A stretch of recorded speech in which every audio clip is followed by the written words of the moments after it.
보시는 하나님의 말씀은 로마서 9장 1절에서 13절입니다. 로마서 9장 1절부터 13절. 제가 가진 신약성경 251쪽에 있습니다. 우리 한 절씩 교독합니다.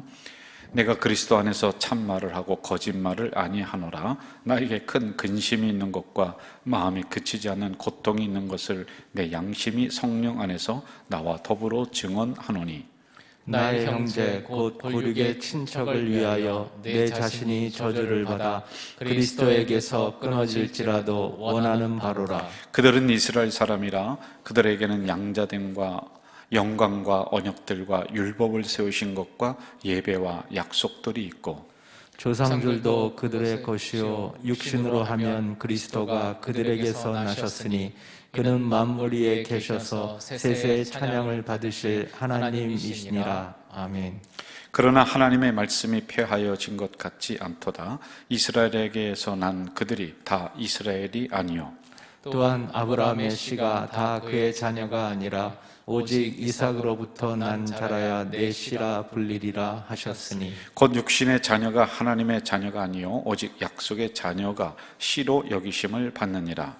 약속의 말씀은 이것이니 명년 이때에 내가 이르리니 사라에게 아들이 있으리라 하심이라. 그뿐 아니라 또한 리브가가 우리 조상 이삭 한 사람으로 말미암아 임신하였는데, 그 자식들이 아직 나지도 아니하고 무슨 선이나 악을 행하지 아니한 때에 택하심을 따라 되는 하나님의 뜻이 행위로 말미암지 않고 오직 부르시는 이로 말미암아 서게 하려 하사, 리브가에게 이르시되 큰 자가 어린 자를 섬기리라 하셨나니, 기록된 바 내가 야곱은 사랑하고 에서는 미워하였다 하심과 같으니라. 아멘. 영상으로 이 시간에 들어오신 우리 가작 공동체 식구 여러분, 오늘 말씀을 가지고 우리 함께 공부를 해나갈 겁니다. 로마서는 우리의 신앙의 뼈대를 이루는 것이다라고 제가 수차례 말씀을 드렸어요. 이 시간에 성경을 펴놓으시고 또 노트가 있으면 노트도 펴놓고 볼펜도 하나 이렇게 준비를 하면서 공부를 저하고 하나하나 이렇게 해나가는 시간을 갖도록 이렇게 하겠습니다. 8장까지 지난번에 마무리를 제가 다 했어요. 이제 8장까지에는 굉장히 중요한 교리적인 부분들이 아주 체계적으로 논리적으로 딱딱딱딱 기록을 해놓고 있습니다. 그래서 이걸 통해서 우리의 신앙의 뼈대를 세워줬고, 우리가 이제 골다공증이 걸렸던 사람들은 다시 그 신앙의 뼈를 튼튼히 하는 그런 역할들 이렇게 해드렸습니다. 자, 이제 9장부터 11장까지는 로마서에서는 본론이라고 이야기합니다. 앞부분에 있어서는 서론이고요. 9장부터 11장까지를 본론 이렇게 얘기하고 있어요. 여기 전체적인 주제는 구원의 확장입니다. 저를 한번 따라해 보실까요? 구원의 확장. 구원의 확장. 예. 자, 제가 도표를 좀 그려가면서 그 말씀을 좀 드릴게요. 여기를 한번 좀 보실까요? 잘 보이시죠? 보이십니까? 말씀을 해주세요. 좀 더 키워주세요. 좀 더 키워줘야 돼요? 네. 이렇게요? 어때요? 네. 보여요? 네. 잘 보이죠? 이제. 네. 예. 구원의 확장이라고 하는 건데 이게 이제 본론에 들어가요. 자, 복음은 어디에 그 씨가 떨어졌느냐 하면은 이스라엘에 떨어졌습니다. 원래 씨는 이스라엘에 떨어졌어요. 그런데 이것이 이제 이방 민족에게로 아주 확장이 되고 있는 거예요. 이제 9장부터 이게 나오고 있습니다. 그리고 이방 민족에게서 마무리가 되는 것이 아니라 이 복음은 온 세계로 뻗어나간다라고 하는 거죠. 그래서 여러분, 복음은 한 곳에 갇혀 있으면 안 됩니다. 이게 계속 흘러야 돼요. 자, 이것을 연결시켜 본다면 이스라엘은 납니다. 우리예요. 구원받은 나예요.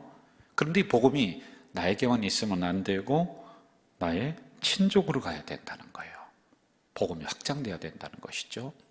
여기에서 친족에게 또 머물러 있는 것이 아니라 세계로, 선교로 이렇게 나가야지만이 된다.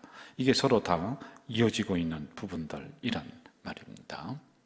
이게 이제 도표를 제가 잠깐 9장에 있는 부분을 이야기를 했어요. 사도행전 1장 8절을 한번 제가 읽어드릴게요. 여러분 잘 들어주시죠. 사도행전 1장 8절입니다. 오직 성령이 너에게 임하시면 너희가 권능을 받고 처음에는 어디예요? 예루살렘. 그리고 유대, 그리고 사마리아, 그리고 땅끝 이렇게 나와요. 여러분 여기서 예루살렘은 나를 의미하는 거야. 나. 근데 이 복음이 예루살렘에 머물러 있으면 안 돼요. 어떻게 해요? 유대는 이웃으로 확장되고 그리고 나라로 세계로 점점 이 복음이 뻗어나가는 것을 의미를 하고 있단 말입니다. 이처럼 복음은 흐르는 특성을 가지고 있어요. 이게 구원의 확장성이라고 하거든요. 따라해 봅시다. 구원의 확장성. 구원의 확장성. 이게 복음의 특징이에요. 말씀의 특징이고 예수 믿는 사람들의 특징이 이 확장성에 있단 말입니다. 어느 선배 목사님이 저에게 그 영상, 핸드폰에 그 영상 하나를 이제 보내주셨습니다. 그 목사님이 보내주신 영상은 이제 고아 출신의 최진봉이라고 하는 이 청년이 그 고생을 하면서 이제 가수가 되는 그런 영상, 노래를 잘하는 그런 영상이었어요. 한번 보실까요? 네, 보여주시죠.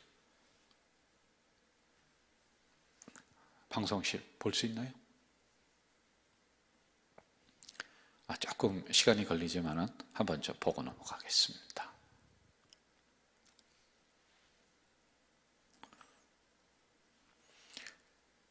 방송실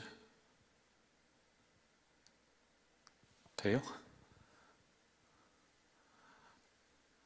이제 이 친구가 이제 그 모진 고생을 합니다. 모진 고생을 하면서 자기에게 이제 타고난 목소리가 있었어요. 이 목소리를 가지고 이제 노래를, 가수를 하는 그 꿈을 가지고 있었는데 이 꿈을 실천해 나가는 이러한 그 영상이에요. 그런데 그 노래 안에 이제 자기의 그 고생했었던 그 많은 것들이 이 안에 담겨져 있습니다. 한번 좀 보시죠. 봅시다.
별걸 다 했죠. 배달도 하고 그런데 이 꿈을 이제 버릴 수가 없었다.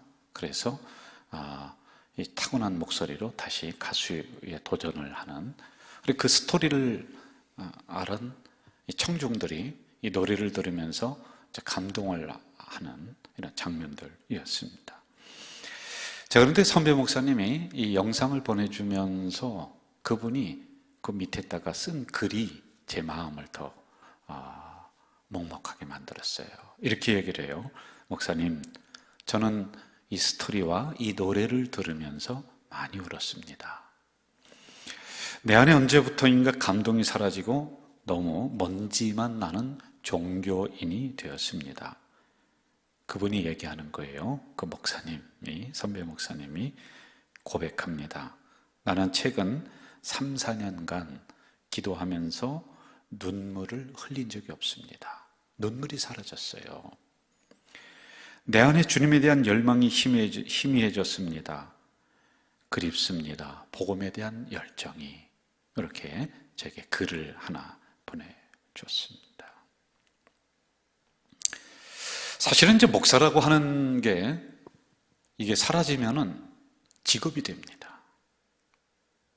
이 뜨거움이 사라지고 간절함이 사라지고 이런 열정이 사라지면은 우리는 직업군이 돼요.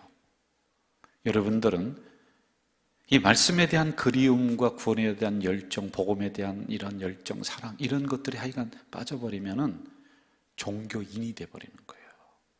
그리스도인이 아니라, 그리스도인은 주님을 따라가는 사람들인데 그게 싹 빠져버리고 그냥 껍데기만 있는 종교인, 이렇게 돼버린다라고 하는 겁니다. 지금은 좀 덜해요. 그런데 제가 우리 교회 처음에 왔을 때는 뭐 하나에서부터 열까지 제가 안 뛰어가는 곳이 없고 안 하는 게 없을 정도로, 그러다 보니까 몸이 만신창이가 막 그냥 되는 거예요. 막 축축 처집니다. 너무너무 피곤했었어요. 그래도 그때는 뭐가 있었냐면은 제 집사람이랑 어디를 가면서도요, 제가 항상 찬양을 해요. 뭐 제가 찬양은 잘하는 찬양이 아니거든요. 그래도 뭐 집사람이 들으니까 뭐 할 수 있다 하시니는 뭐 나의 등 뒤에 혼자 막 찬양하고 기뻐하고 막 그렇게 그때는 했었단 말입니다. 집에서도 우리 교회를 생각하고 또 내가 목사 된 것을 생각하고 하나님이 이런 교회를 또 보내주셨고 이런 은혜를 주셨고, 그러니까 그게 이제 감사가 막 우러나와서 막 찬양을 하면서 제가 혼자 막 춤도 추고 그랬어요. 그러면 제 아내나 딸들이 있다가 막 좋아라 웃기도 하고 이렇게 했단 말입니다. 그런데 이게 서서히 가면 갈수록 나는 직업이 되는 거예요. 이게 이제 사라지는 거예요, 여러분. 제가 언젠가도 고백을 했습니다마는 장례를 치르잖아요. 그러면 슬픔의 동화가 돼야 되는데 그냥 장례를 치르는 꾼이 되는 거야, 목사가. 이게 참 마음이 안 좋더라고요. 내 안에서 그런 열정과 가슴이 두근두근 뛰는 것이 점점 없어지고 있는 것 같다, 이런 생각이 제가 듭니다. 저 최진봉이라고 하는 저 청년의 노래를 들으면서는 이 사람이 이런 고생을 했구나, 감정이입이 돼서 나도 막 눈물이 나고 그러는데, 찬양을 부르면서는 눈물도 안 나고 기도하면서는 간절함도 없고, 설교를 할 때도 이런 애절함이 막 묻어나와서 우리 성도들에게 막 그냥 가슴을 후벼 파는 그러한 설교를 해야 되는데 그것도 점점 사라져가는 것 같고, 이런 이제 본인 저 스스로 이제 발견한다라고 하는 것입니다. 이 부분을 지금 로마서에서 9장부터 시작을 하면서 이걸 지적을 해주고 있어요. 여러분 1장부터 8장까지는 이론적으로 교리적으로 얼마나 기가 막히게 기록을 해놨는지, 구원은 무엇이냐, 기독교는 무엇이냐, 부활은 뭐냐, 정말 그 똑똑한 머리로다가 냉철하게 이 부분을 딱딱딱딱 정리를 했어요. 그래서 수많은 신학자들이 이 로마서의 1장부터 8장까지에 대한 부분을 기독교의 뼈대다, 이거는 이를 다는 사람이 하나도 없습니다. 냉철한 사고예요. 사도 바울이 그만한 머리가 있는 사람이거든요. 그러니까 그 머리를 가지고 이런 부분을 기록을 잘 해놨어요. 그런데 9장으로 넘어오면서부터는 이성적인 부분에 호소하는 것이 아니라 감성을 터치를 하고 있는 거야, 우리의. 그리고 여러분 9장의 1절부터 쭉 한번 보세요. 애통함이 있다, 내가 슬퍼한다, 근심한다. 아니 그 전에는 A는 B고 B는 C다, 1 더하기 1은 2다, 뭐 이런 논리를 가지고 설명을 딱 하다가 9장으로부터 오면서는 그게 확 바뀌고 있는 그런 말입니다. 1절과 3절 한번 좀 봐요. 같이 읽어볼까요? 1절부터 3절 같이 봅시다. 시작. 내가 그리스도 안에서 참말을 하고 거짓말을 아니하노라. 나에게 큰 근심이 있는 것과 마음에 그치지 않는 고통이 있는 것을 내 양심이 성령 안에서 나와 더불어 증언하노니, 나의 형제 곧 고륙의 친척을 위하여 내 자신이 저주를 받아 그리스도에게서 끊어질지라도 원하는 바로라.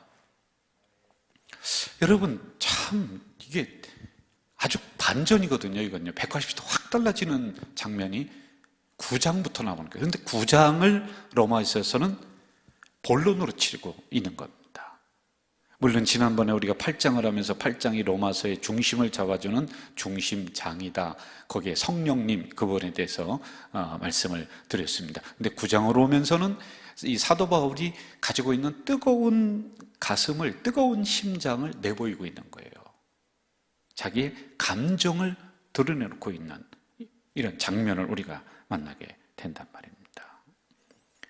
내가 지금 가슴이 아프다는 거예요. 내가 근심이 있다는 거예요. 내가 힘들다는 거예요. 이것은 뭐 외부로부터 오는 그런 핍박에 대한 근심이 아니라 나에게 내가 예수 믿으면서 지속적으로 한 가지 꾸준하게 없어지지 않는 큰 근심과 큰 고통이 나에게 있다. 그게 뭐냐? 내 안에 복음이 들어왔어요. 나는 구원받았어요. 나는 영생을 얻은 사람이에요. 사도 바울이 그렇게 지금 보고 있는 겁니다. 그래서 이 땅에서 비관하다가 그렇게 끝나버릴 인생을 하나님이 예수 그리스도로 말미암아 확 바꿔주셨거든요. 그런데 이걸 자기는 알아요. 깨달아요. 이 비밀을 알고 있어요. 그런데 이것을 아무리 교리적으로 설명을 하려고 해도 교리적으로, 논리적으로 이 내 안에 있는 복음에 대한 기쁨, 이 열정을 글로 설명을 할 수가 없는 거예요. 여러분, 혹시 우리 영상으로 예배드린 우리 성도들 중에서도 예수 믿으면서 내가 어느 날 막 너무 감사하고 너무 기뻐요. 그런데 그걸 글로다가 다 표현이 되던가요? 안 될 때가 많이 있어요. 막 어느 날 부흥회라면서 은혜를 막 충만하게 받았어요. 그런데 내 마음에 그러한 감정을 논리나 글로 이게 다 표현이 되겠어요? 이게 안 돼요. 남들은 모르는 거예요. 근데 사도 바울은 그게 있어요. 이 마음속에 그게 있다는 거예요. 자, 그게 3절인데 3절 다시 한번 좀 볼까요? 나의 형제 곧 고륙의 친척을 위하여 내 자신이 저주를 받아 그리스도에게서 끊어질지라도 원하는 바로다. 이거란 말이에요. 저는 여러분 이 마음을 제가 알 것 같아요. 저도 그랬고 저희 어머니도 그랬습니다. 저희 어머니도 저를 위해서 이 속썩이는 자식을 위해서 새벽마다 나가서 예수 믿게 해달라고 아무리 설명해도 저는 안 되거든요. 콧방귀도 안 끼거든요. 그런데 제가 예수 믿고 나서 나는 이렇게 구원받았는데 이런 기쁨이 있는데 이런 은혜가 있는데 그걸 알지 못하는 내 주변의 사람들 그런 걸 보면서 안타까움이 너무 많았었거든요. 이걸 어떻게 글로 설명을 못 하겠어요. 그 사람들에게 가서 논리적으로 막 이렇게 하면서 설득을 못 시키겠다란 말입니다. 제가 우리 교회에서 섬겨나가면서 가끔 가다가 성도들 중에 저에게 이런 부탁을 해요. 목사님, 지금 저희 아버지가, 저희 어머니가 돌아가시기 일부 직전이에요. 얼마 안 있으면 돌아가실 것 같은데 가셔서 조금 기도해 주시고 복음을 전해 주시고 말씀을 전해 주시면 어떻겠습니까? 그럼 제가 여러분 이걸 경험했기 때문에 만사를 제쳐놓고 그 타이밍을 놓치지 않기 위해서 듣는 즉시 제가 갑니다. 안 간 적이 없어요. 거기가 어디라 할지라도 그런 부탁이 들어오면은 거기는 반드시 갑니다. 왜? 이걸 나도 경험했기 때문에 그렇다. 그분의 마음을 제가 알기 때문에 그러는 거예요. 여러분, 이거는 어떻게 논리적으로 표현이 안 되는 것들이란 말입니다. 그래서 9장으로 시작을 하면서 로마서에서는 이 사도 바울의 이런 뜨거운 감정들, 큰 근심의 고통들, 이런 감성적인 부분을 토해내고 있는 겁니다. 이 부분을 제가 좀 알아듣기 쉽게 이제 설명을 좀 한번 해볼게요. 잘 한번 들어보세요. 자, 나에게도 아들이 있어요. 아들이 있고, 그런데 나는 조금 살만합니다. 그래서 뭐 그렇게 넉넉하지는 않지만은 이 내 아들과 같은 저쪽에 있는 가난하고 참 힘든 애가 하나 있어요. 그 도와줬으면 좋겠다. 어떤 사람을 통해서 이렇게 소식을 듣게 됐어요. 그래서 그 친구를 내 아들과 비슷한 또래예요. 나하고는 별로 뭐 큰 상관이 없는 걔예요. 그런데 소식을 들어서 이걸 외면할 수가 없어서 그 친구를 장학금을 줬어요. 학비를 좀 더해줬습니다. 자, 그런데 점점 지나면서 내가 가끔 가다가 돈을 주는 저 친구는 공부도 열심히 한대요. 성적도 좋대요. 대학교도 좋은 데 들어갔대요. 졸업을 하더니 직장도 그냥 아주 인류 직장을 턱하니 딱 들어갔어요. 그런데 같은 또래인 내 새끼는 나는 좀 그래서 먹고 살만하고 그래서 저 애를 도와줬거든요. 그런데 나는 이놈이 한다고만 하면은, 공부한다고만 하면은 안 밀어줄 그런 여건이 아니에요. 뭐든지 다 밀어줄 마음도 돼 있고 여건도 돼 있고 다 돼 있어요. 그런데 내 아들은 어떻게 하느냐? 이놈이 공부도 안 하고 엇나가고 친구들과 놀러 다니고 속썩이고 대학도 떨어지고 그러더니 비리비리 하더니 세상에 나가서 타락하고 그러더니 감옥 가고 이렇게 돼버리는 거예요. 자, 그러면 나는 부모입니다. 이걸 보면서 그래, 내 새끼는 이렇다 할지라도 내가 저 장학금 준 저놈은 성공했으니까 나는 그걸로 만족한다. 뭐 됐지 뭐. 그런 부모 있느냐고요. 그런 부모 있어요? 세상에 그런 부모가 있느냐는 거예요.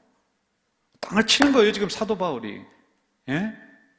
아니 진짜 나는 모든 준비를 다 해놓는데 정작 이놈은 엇나가고 있단 말이에요. 그런데 뭐 그냥 별로 신경도 안 썼어요. 그냥 뭐 걔를 위해서 기도한 것도 없어요. 그냥 장학금이나 때가 되니까 도와주라 그래서 이렇게 도와주는데 저놈은 이걸 고맙게 생각하면서 열심히 공부하고 뭐 그렇게 해서 성공한단 말입니다. 이게 지금 이스라엘과 이방 민족에 대한 대조입니다, 여러분.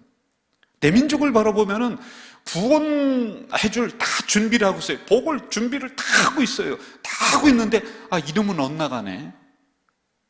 이스라엘 민족은, 선민은, 이 인간들은 예수 못 받고 부정하고 이렇게 해버리네. 근데 별로 눈길도 안 줬는데 이방 민족은 막 주야하면서 예수 믿으면서 그 복을 다 받아버리네.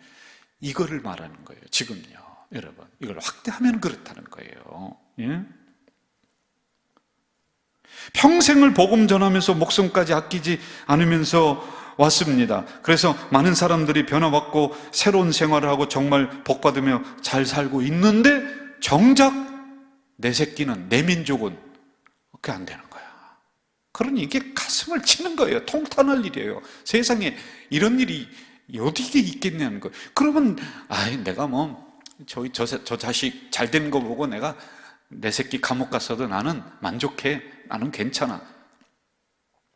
그런 부모 있으면 나와보라니까요. 없는 거예요, 여러분. 예? 미치고 환장하고 팔딱 뛰는 거라고요. 그 마음을 이렇게 이제 담아놓고 있단 말입니다. 이것이 고통이다. 이것이 정말 아프다. 근심이다. 라고 하는 거예요, 여러분.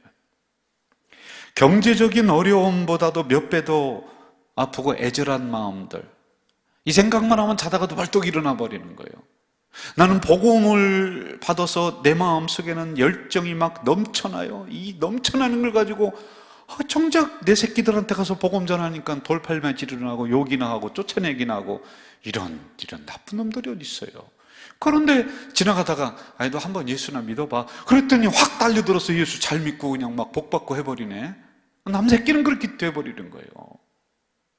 이러한 아주 근심, 큰 고통, 이런 심장이 막 그냥 벌떡벌떡 뛰는 것을 내 새끼한테 주고 싶은데 남 새끼가 저걸 받아서 여기에 대한 부분을 이렇게 적어놓고 있단 말입니다. 여러분, 이게 어떻게 사도 바울만의 근심이겠어요? 지금 새벽마다 자식을 위해서 기도하고 남편을 위해서 기도하는 여러분들의 동일한 마음 아닐까요? 차라리 그래서 3절에서 말하는 거예요. 나는 끊어질지라도 내 자녀는 구원해 주십시오. 이건 이제 이스라엘을 말하는 거예요. 선민을 말하는 거예요. 하나님, 내가 구원 안 받아도 좋으니까, 나는 거기서 낙오돼도 좋으니까 이 민족을 좀 구원해 주세요.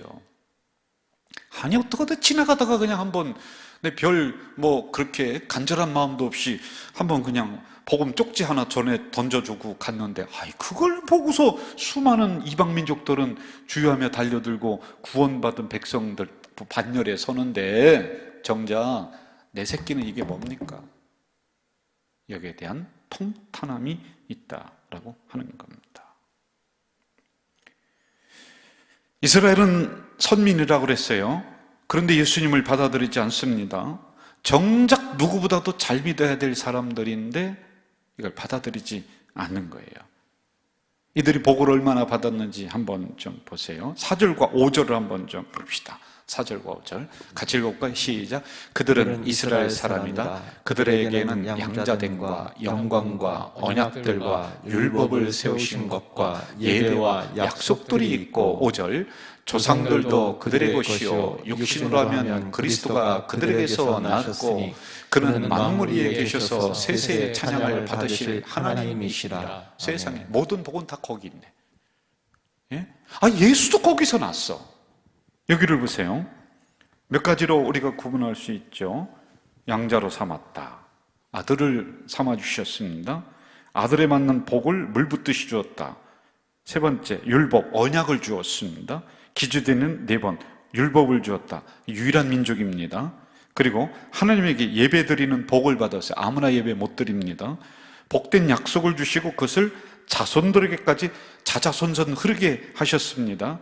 그리고 영원한 생명을 주시기 위해서 메시아를 허락을 해 주셨습니다.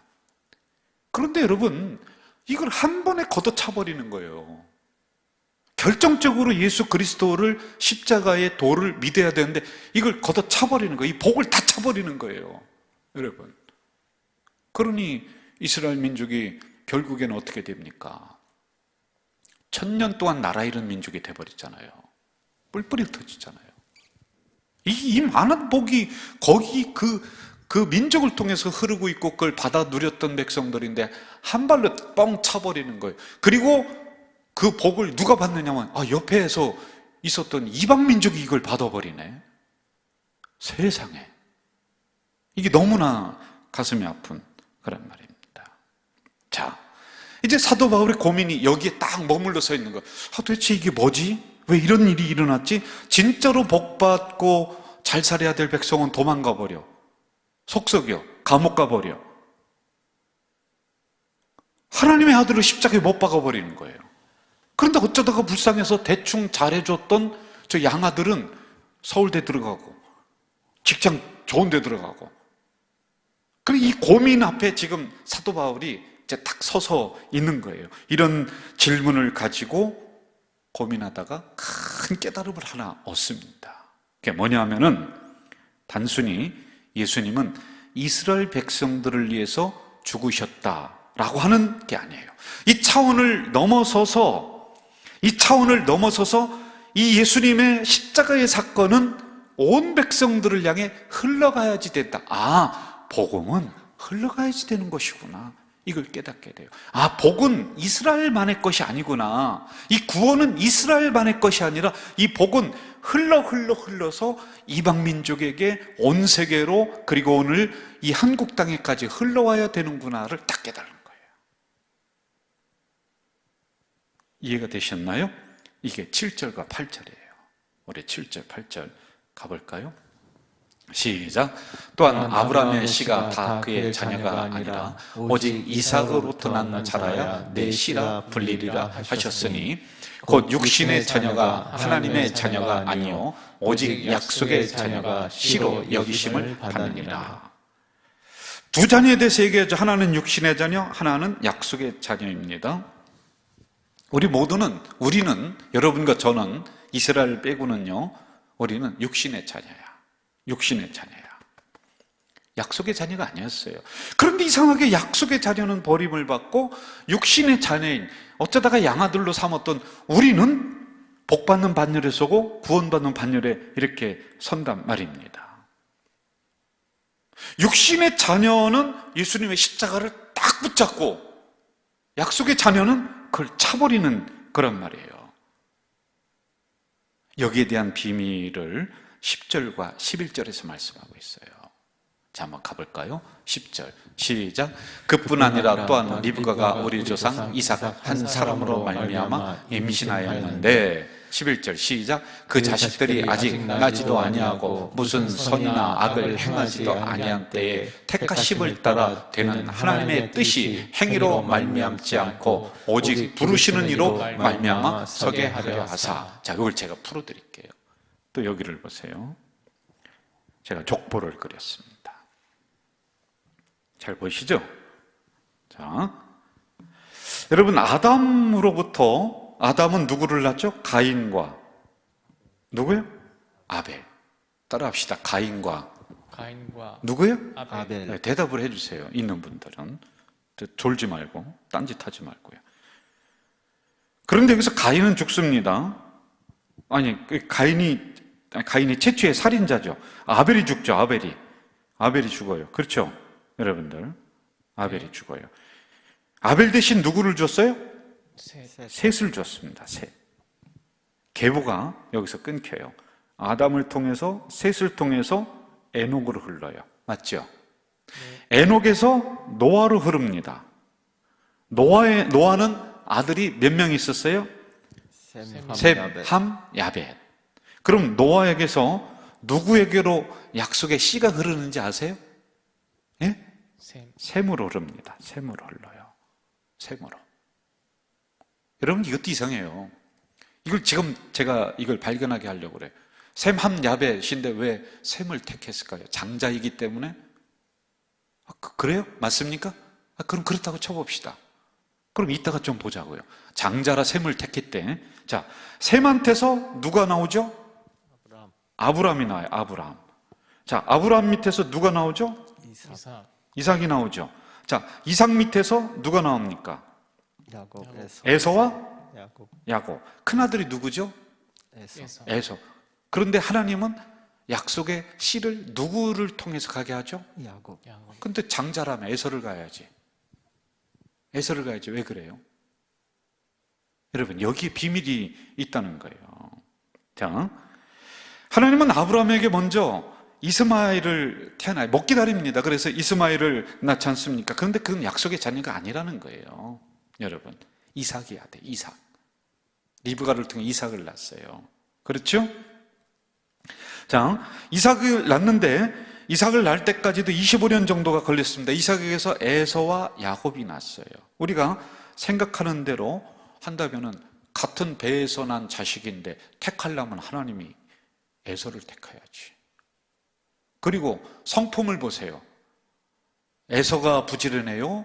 야곱이 부지런해요? 에서. 왜? 사냥꾼. 사냥꾼이에요. 좀 정신 차리고 몇 명 안 됐지만 좀 들어오세요. 여러분들이 안 들어오는데 영상으로 예배 드리는 사람은 더 잘할까요? 그 근면해요. 성실해요. 아버지를 잘 섬겨. 그러면 선택을 하려면은 에서를 선택을 해야지. 왜 하나님은 야곱은 어떤 사람이에요? 속이는 사람이래. 사기꾼이래. 그런데 왜 야곱에게 갔느냐? 이걸 이제 사도 바울이 푸는 거예요, 지금. 예? 같은 배에서 나온 자식인데 하나님이 선택하는 기준이 도대체 뭐냐는 거예요. 왜 약속의 자녀인 이스라엘은 저렇게 버리고 왜 복음이 육신의 자녀 저 별로 그냥 하찮게 생각했었던 저 이방 민족에게 왜 복음이 흘러서 이렇게 융성하게 되지? 왜 이렇게 되지? 첫째, 우리가 아까 발견했듯이 복음은 흘러야 된다. 그런데 두 번째, 이 비밀을 발견하는 거 뭐냐면, 다시 11절로 가보세요. 11절 한번 볼까요? 시작. 그 자식들이 아직 나지도 아니하고 무슨 선이나 악을 행하지 아니한 때에 택하심을 따라 되는 하나님의 뜻이, 자, 저를 보세요. 나지도 않았어. 무슨 선도 악도 행하지도 않았어. 그런데 하나님의 택하심의 뜻이 거기 있다는 거예요. 이게 무슨 얘기냐면은 하나님의 선택은 일방적이라는 거예요. 하나님의 선택은 항상 불공평한 것 같아요. 여러분, 하나님의 선택은 당신이 일방적으로 쌍방간에 서로 논의해서 내가 너를 선택하면 그게 아니에요. 하나님의 선택은 항상 일방적이에요. 항상 단독적이에요. 여러분, 제가 6남매입니다. 그럼 우리 집안의 형제 중에서 택하려면은 장자인 저희 큰형님을 택해야 돼요. 그런데 하나님은 넷째인 별 볼 일 없는 아주 속썩이는 나를 선택하셔서 목사로 만든 거야. 하나님은 무슨 선이나 악을 행한 경중을 따져가면서 선택하는 것이 아니라 나지도 아니한 때에 하나님은 일방적으로 택해버리신 거예요. 선택적 은혜가 여기 있다는 거예요. 이게 여러분 오늘 이방인인 우리들에게까지 온다는 거예요. 분명히 에서와 야곱을 비교하면 야곱보다 에서가 더 낫습니다. 좋습니다. 괜찮습니다. 그런데 하나님은 야곱을 택하시고 야곱을 축복하시고 영적 계보를 야곱을 통해서 이어지게 하시는 거란 말이에요. 이것을 이제 우리들에게 적용을 해보자는 거예요. 사도 바울이 지금 그러니까 그렇구나. 이 적용을 이방민족에게 해버리는 거예요. 그렇구나. 별 볼 일 없는 저 민족을 하나님이 하셨구나. 하나님이 선택하셨으니까 약속의 씨가 그쪽으로 흐르는 거예요. 여러분, 우리를 한번 이걸 적용을 해봅시다. 그러면 뭐가 되겠어요? 우리는요, 예수 믿기 전에 야곱이었다니까. 사기꾼 같은 존재예요. 속이는 놈이었다니까. 별 볼 일 없는 존재라니까. 그런데 하나님이 일방적으로 선택적으로 우리를 딱 택해버리신 거야. 그러니까 나는 복받는 반열에 내가 타고 올 수 있는 거예요. 여기는 선이나 악을 행한 것이 아니라 하나님의 선택적 은혜로 우리가 이 자리에 설 수 있었다라고 하는 것을 이해를 해야 된다니까요. 이걸 지금 설명하고 있다는 거예요. 이게 논리로다가 이게 되는 게 아니구나. 하나님의 일방적인 선택으로 우리가 은혜의 자리에 서고 구원의 자리에 설 수 있는 것이구나. 구원은 이런 것이구나를 지금 설명해 주고 있다는 거예요. 믿으시면 아멘. 아멘. 오케이? 아멘. 제가 오케이 그러면 오케이 해야죠. 오케이? 오케이. 네. 이해가 되셨죠? 이걸 지금 얘기를 해주고 있는 거예요. 만약에 그 어떤 기준이 들어간다면 당연히 이스라엘을 선택해야죠. 그런데 기준이 없다는 거, 이것은 하나님의 전적인 선택권에 있다는 것입니다. 그러니 이방민족을 선택해서 그쪽으로 계보를 흐르게 하시는 거예요. 구원이 이쪽으로다가 더 확장되어서 나가는 것이구나. 만약에 여러분 그 기준이 있었다면 우리 같은 존재가 구원 받았겠어요? 야곱인데? 야곱보다 못한 놈들인데? 오늘날 그렇지 않습니까? 옛날엔 그래도 이 정도로 무슨 악이 흉흉하지는 않았잖아요. 무슨 이 정도로 타락의 문화가 있었던 건 아니었지 않습니까? 우리는 야곱보다 더하면 더했지? 기준이 딱 하나 있어. 그게 뭐냐? 하나님의 일방적인 선택적 은혜로 우리가 이 자리에 섰다는 걸, 이걸 우리가 적용하고 이걸 설명해 나가야 된다는 거예요. 믿으시면 아멘 하십시오. 아멘. 자, 우리가 예수님을 믿기 시작할 때 선택한 것이 아닙니다. 우리가 알지 못하는 그 순간에 이미 하나님은 선택하셨다. 그리고 기다리셨다. 그 선택은 쌍방간의 합의에 의해서 된 것이 아니다.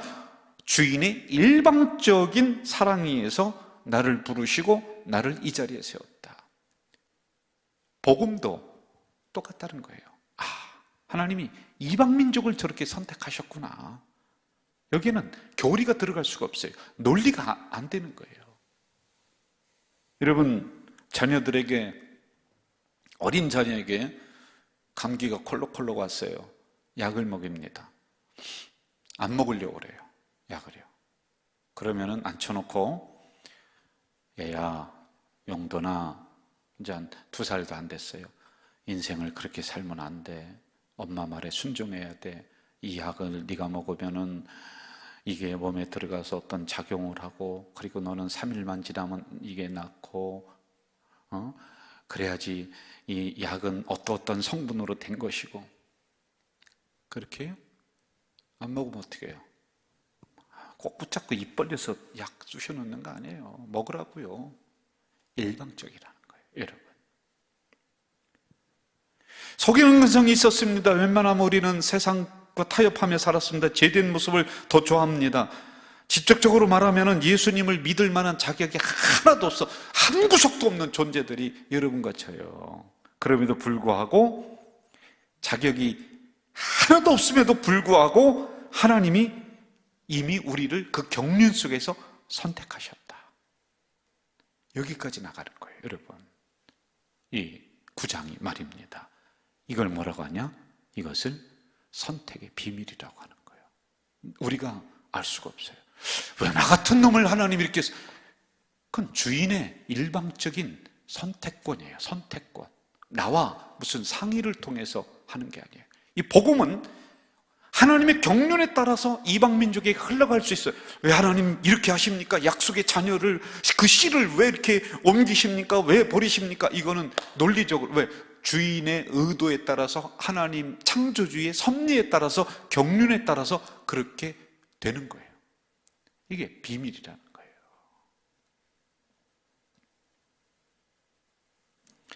그렇다면 두 가지를 우리가 이 9장 본문에서 결론을 내야 돼요. 뭐냐면은 복음은 머물러 있어서는 안 된다. 흘러가야 된다. 라고 하는 것입니다. 반드시 복음은 흘러야 돼요. 그리고 두 번째, 우리는 선택적 은혜로, 일방적인 하나님의 선택으로 이렇게 복받는 반열에 서 있는 존재가 되었다 라고 하는 겁니다. 자, 그럼 이제 우리는 어떻게 해야 되느냐라고 하는 것이에요. 이런 은혜를 받으면서 하나님이 우리를 이렇게 세워주셨어요. 그런데 지금 우리들 속에 구원에 대한 감격, 복음에 대한 열정 싹 사라진다. 그러면요, 잘 들으세요. 중요한 얘기.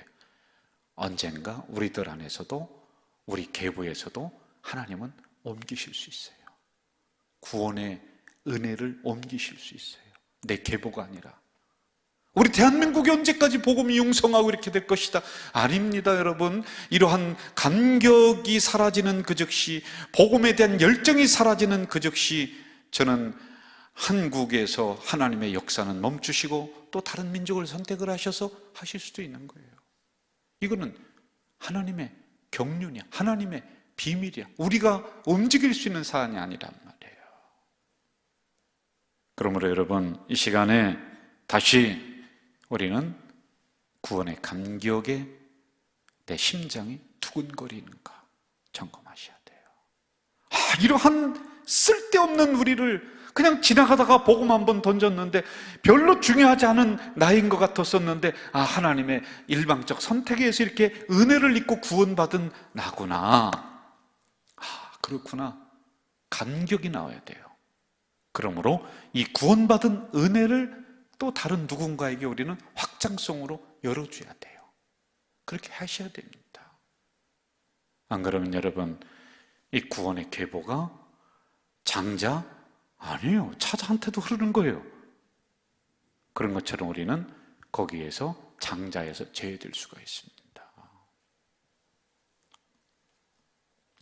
저는 이 시간에 우리 가족 공동체 성도 여러분들이 로마서를 우리가 공부해 나가는 동안에 뼈대만 쓰는 것이 아니라 우리의 살도 붙고 그것만 되는 것이 아니라 가장 중요한 내 심장이 펄떡펄떡 뛰는 이 역사가 일어나야 돼요. 말씀을 들으면서 기도하면서 내 심장이 복음으로, 말씀으로 다시 쿵쿵쿵쿵 뛰는, 구원받지 못한 그 누군가가 있다 그러면 가슴이 저려오는 심장이 살아있어야 돼요. 마음이 살아있어야 돼요. 구원받았든 말든 교회 나오든 말든 상관없다. 그럼 나는 이미 죽은 거란 말입니다.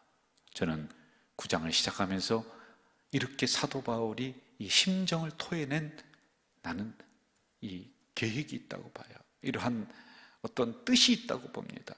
저는 우리 가족 공동체가 점점 이러한 팬데믹 상황, 코로나 상황에서 열정이 식어져 가고 딱딱하게 굳어져 가고 형식화되어져 가는 이런 상황에서 다시 한번 복음으로 깨어나서 여러분의 심장이 뛰시기를 바랍니다. 이런 상황에서 여러분들이 복음의 확장성을 위해 나아가는 우리 가족 공동체가 되길 주 이름으로 축원합니다.